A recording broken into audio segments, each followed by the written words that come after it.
सभी माता बहनों को, फ्रेंड्स को मेरा नमस्कार। वैशाख मास महात्म्य। आज हम चलेंगे 20वें अध्याय की ओर।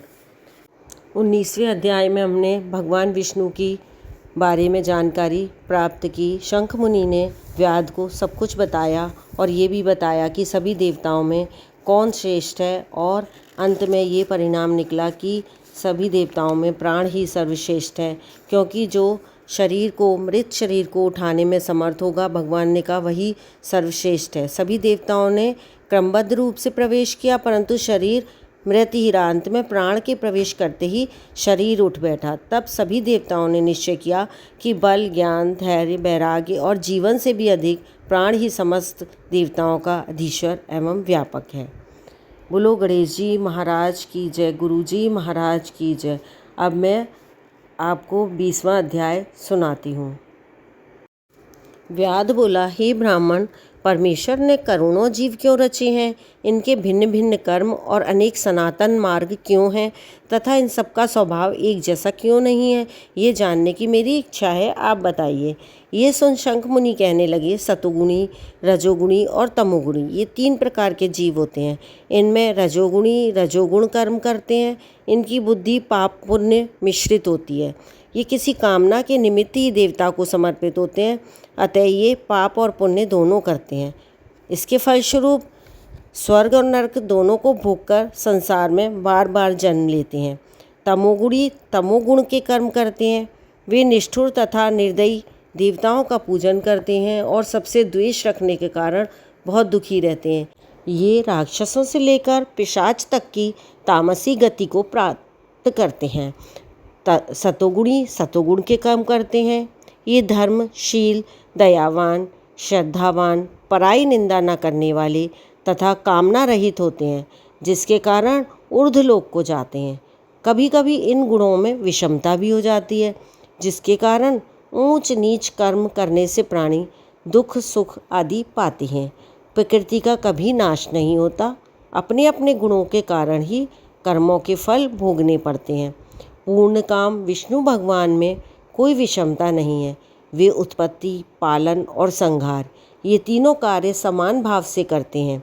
ये सुनकर व्याध ने कहा, हे मुनि, पूर्ण भोग वाले मनुष्यों की मुक्ति सृष्टिकाल, अंतकाल अथवा स्थिति काल में कब होती है और इनके काल की मर्यादा कितनी है? तब शंख बोले, मनुष्य के 4 सहस्र युगों के बराबर ब्रह्मा जी एक दिन और इतनी ही बड़ी एक रात्रि होती है। दोनों को मिलाकर ब्रह्मा का एक दिन होता है। ऐसे 15 दिन का एक पक्ष, 2 पक्ष का एक मास, 2 मास की एक ऋतु, 3 ऋतुओं का एक अयन तथा 2 अयनों का एक वर्ष होता है। इसी प्रकार ब्रह्मा जी के 100 वर्ष व्यतीत होने पर एक ब्रह्मकल्प पूरा होता है। यही प्रलय का समय है। 2 ऐसे देवताओं का मत है, प्रलय 3 प्रकार की होती है। एक मानव प्रलय, जब मनुष्यों का अंत होता है। दूसरी दैनंदिन प्रलय, जो ब्रह्मा जी के दिन की समाप्ति के समय होती है। तीसरी ब्रह्म प्रलय, जो ब्रह्मा जी के लय के समय होती है।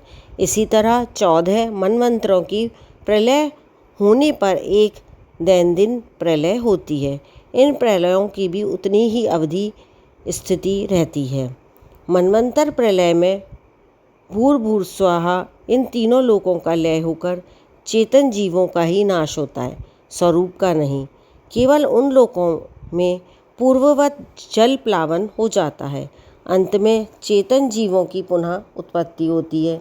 हे व्याध, दैनंदिन प्रलय में ब्रह्मा जी के शयन करने पर चेतन अधिभूत जीवों सहित लोकों और लोकस्थ वस्तुओं का नाश होता है। केवल सत्यलोक रह जाता है। कोई को तत्वाभिमानी देवता, मुनि तथा सत्यलोक का सेवन करने वाले ही बचे रहते हैं। वे सब कल्पांत तक सोते रहते हैं। फिर रात्रि के समाप्त होने पर पूर्व सृष्टि के अनुसार ही ब्रह्मा जी सृष्टि की पुनः रचना करते हैं। ऋषि, देव, पितृलोक और वर्ण धर्मों सहित 4 वर्णों से अलग अलग रचते हैं। तब चक्रधारी विष्णु के शावतार भी पुनः नियम के अनुसार होते हैं। जो देवता और ऋषि ब्रह्मा जी के संग ही मुक्ति पाने वाले होते हैं वे सब ब्रह्मलोक में ही रहते हैं, और जो सिद्धि प्राप्त राजा साधु तथा सिद्ध ब्रह्मलोक के वासी हैं वे सब सत्यलोक में ही स्थिर रहते हैं, यहाँ नहीं आते। कलयुग के समाप्त होने पर दैत्यों का नाश होता है, फिर वे अपने कर्म के अनुसार वैसे ही कर्म करने वाले होते हैं और अपने लिए अपने निश्चित स्थान में अपने अपने क्षेत्रों में जन्म लेते हैं।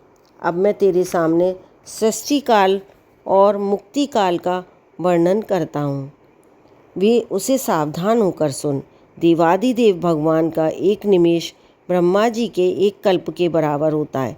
तदंतर श्री भगवान का उतना ही उन्मेष अर्थात पलक का खुलना भी होता है। निमेष के अंत में उन्हें अपने कुक्षिष्ट लोगों का सृजन करने की इच्छा होती है। ब्रह्मा से लेकर मनुष्य तक विष्णु के कुक्षिगत होकर ध्यान अवस्थित रहते हैं। उन्मेष के प्रथम भाग में चतुर्व्यूहात्मक विभूषणांग होकर व्यूह में स्थित ब्रह्मा को सायुज्य मुक्ति देने के पश्चात महात्माओं को तत्वज्ञान रूपी सायुज्य मुक्ति देते हैं, किसी को सामीप्य मुक्ति देते हैं तथा अन्य मनुष्यों को साखोक्य मुक्ति देकर अनिरुद्ध रूप से संपूर्ण स्थित लोकों का अवलोकन करते हैं। प्रद्युम्न से सृष्टि के रचने का विचार करके माया, जया, कृति और शांति आदि शक्ति से युक्त महाविष्णु भगवान भिन्न कर्म और आशय वाले लोक की रचना करते हुए स्वयं पूर्व काल में नेत्र खोलते हैं और अंत में फिर योग माया का आश्रय लेते हैं। व्यस्त संकर्षण के चराचर का नाश करते हैं। ये सब उस महात्मा का अवर्णनीय कार्य है। ये कार्य ब्रह्मादिक देवता और योगियों के द्वारा भी अकथनीय है।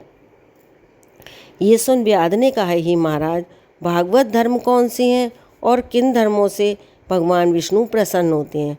व्याध के ऐसा कहने पर शंख बोले, जिनका चित्त सदा भगवान विष्णु के चरणों में तथा हरि स्मरण में लगा रहता है, जो लोग ममताहीन रहते हैं, जो सदाचारी हैं और परोपकार करते हैं, जिनको शास्त्र, गुरु, साधु और शुभ कर्म में विश्वास होता है और जो सदा विष्णु भक्त हैं, वही भागवत धर्म के पालक हैं।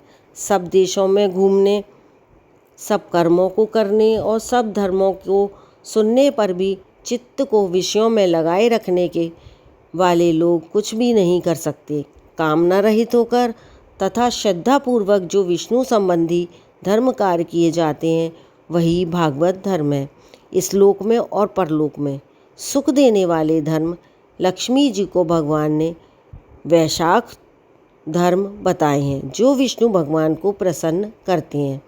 धन पाकर बावड़ी, कुआं, सरोवर आदि बनवाना, मार्ग में छाया दान करना, छतरी, जूता, खड़ाऊं, सुगंधित द्रव्य, कपूर, पुष्प, तांबूल, गोरस, शहद, चटाई, कंबल, पलंग, वस्त्र, अन्न का दान और गौदान, रास्ते के थके हुए ब्राह्मणों आदि के चरण धोना, पंखे से हवा करना, उबटन करना, शरबत पिलाना, नमक मिली छाछ, ईख, ककड़ी तथा रसायन का दान, ये कार्य संपूर्ण पापों को नष्ट करने वाले हैं। पितरीश्वरों का तर्पण करें, तेल तथा उबटन छोड़ दें, कांसे के पात्र में भोजन ना करें, निषिद्ध भोजन और व्यर्थ के विवाद ना करें, लौकी, गाजर, तोरई, चौलाई, बैगन, मसूर, मूली, गूलर, बेलफर, लिसोड़ा का वैशाख मास में भूल कर भी सेवन ना करें, अन्यथा चांडाल की योनि में जन्म लेकर 100 जन्म तक पशु बनना पड़ता है। ऐसे मधुसूदन भगवान की प्रसन्नता के लिए प्रातःकाल स्नान कर विष्णु भगवान की प्रतिमा बनवाकर उसे वस्त्र आभूषणों से सजाकर नित्य कर्म करके पूजन करें तथा वैशाख मातम्य की कथा मन लगाकर सुने। फिर ब्राह्मण को भोजन कराएं और वे प्रतिमा दक्षिणा सहित धर्मात्मा ब्राह्मण को अर्पण करें। वैशाख की द्वादशी को दही और अन्न, जल का घड़ा, तांबूल, फल और दक्षिणा सहित ब्राह्मण को दें। धर्मराज को प्रसन्न करने के लिए दही और अन्न तांबूल और दक्षिणा दान करें।